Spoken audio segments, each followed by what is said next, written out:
ভক্ত রবিদাসজি বলছেন, কি বলছেন মনোযোগ সহকারে শুনুন। मदिरा रस जो पीजिए, मदिरा रस जो पीजिए जो चौरत उतरी आए, और राम रस जो पीजिए जो चौरत उतरी ना आए। তুমি যখন একটা মদের দোকানে যাচ্ছ, পকেটে 500-1000 টাকা নিয়ে যাচ্ছ, তখন কিন্তু তুমি সুস্থ খাও নাই নাকি? যখন তুমি যে হেরে খাবা 500 টাকার মদ খেয়ে ফেলাইলে তুমি 5 ঘন্টার জন্য রাজা হয়ে গেল নাকি? অর্থাৎ 5 গ্লাস খাইলাম 500 টাকা দিয়ে, আমি 5 ঘন্টার দিকে আমি রাজা। বাংলা একটা কাচের স্বর্গ ছবি ছিল, সেটা বলছে যে 1 পাউন্ডে যেমন তেমন, 2 পাউন্ডে মজা, 3 পাউন্ডে উজির নাজির, 4 পাউন্ডে রাজা। তো এটা এই রাজাটা কে বানাইলো? মাদিরা বানাইলো। কেন?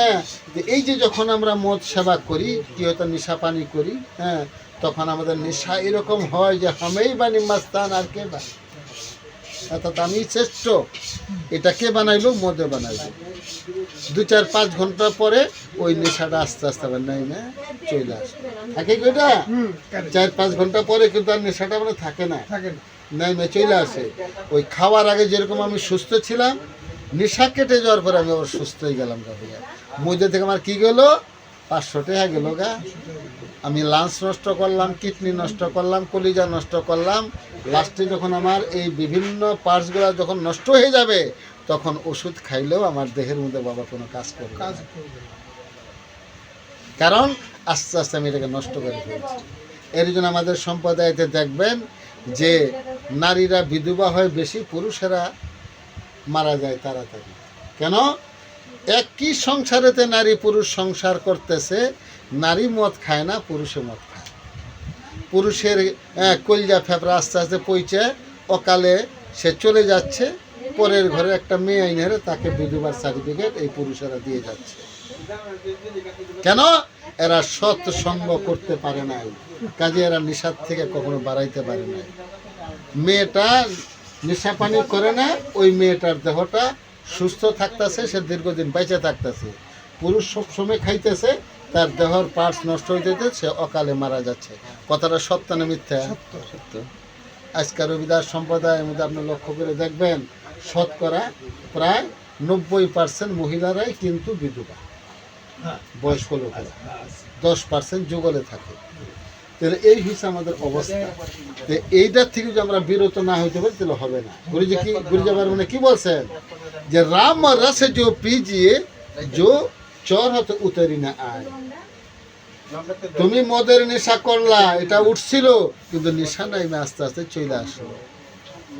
আর রাম নামের গুরু নামের নেশা যদি একবার ঢোকাইতে পারো না, এটা যে তোমাকে তুলবে, এটা তোমাকে নিচে নামাবে না। যা এই নেশা কিঞ্চিত মাত্র লাগছে দেখে বলাই সাধু আজকে 100 মাইল দূরের থেকে আপনাকে সামনে বসে রয়েছে। আমার ভাই হইলো 8টা, 3 জন চলে গেছে, বুঝছেন? 4 জন পরের লোকে আমি চলে গেছে। আমরা এখন এই যে কয়েক ভাই আছি, তাহলে ওরা কেউ এখানে আসতে পারলো না। গুরুর কৃপা করছে, দুঃখরণের কৃপা হয়েছে, কাজে আপনাদের সঙ্গ পাইতেছি। আপনাদের চরণ সেবা, চরণ দর্শনের জন্য গুরু আমাকে সৌভাগ্য অর্জন মনে করাইছেন। তো কাজেই এই নেশা এমন নেশা, এই নেশা লাগছিল মীরার। রাজপ্রাসাদ ছেড়ে সে গুরু নাম করতে করতে চলে গেছিল শ্রীরাম বৃন্দাবন। এই নেশা লাগছিল ভক্ত রবিদাসজি। সমস্ত ব্রাহ্মণদের সাথে যুদ্ধ আদি করে উনি একমাত্র রাম নাম উচ্চারণ করছিলেন। এই নেশা লাগছে শিবনারায়ণ স্বামী, যে দুঃখরণকে উনি স্বর্ণাপন্ন হয়ে গৃহ থেকে উনি নাম দিলাইছেন, যা আমাদের কুলগুরু ভক্ত রবিদাসজি, দীক্ষাগুরু শিবনারায়ণ স্বামীজি। যার ভিতরে এই নেশা লাগে সেই যে উদাসী হয়ে যায়। ভজন কি বলছে?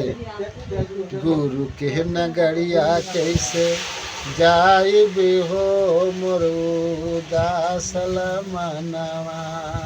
গুরু কে নগরিয়া कैसे যাইবে হো মোর উদাসল মনवा। गुरु के नगरिया में हटना बजरिया हो, कहवा जाई के जीराई भी हो, और कहवा जाई के गिराइले हो मोरो दासल मनवा गुरु के नगरिया।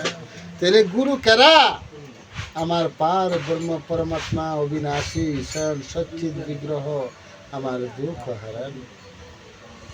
কাজেই ওনার সাথে যার একবার প্রেমের সাথে ভাব লেগে গেছে, বলছে না যে যার সঙ্গে যার ভাব তার রূপকে দর্শন করলেও পেলাম।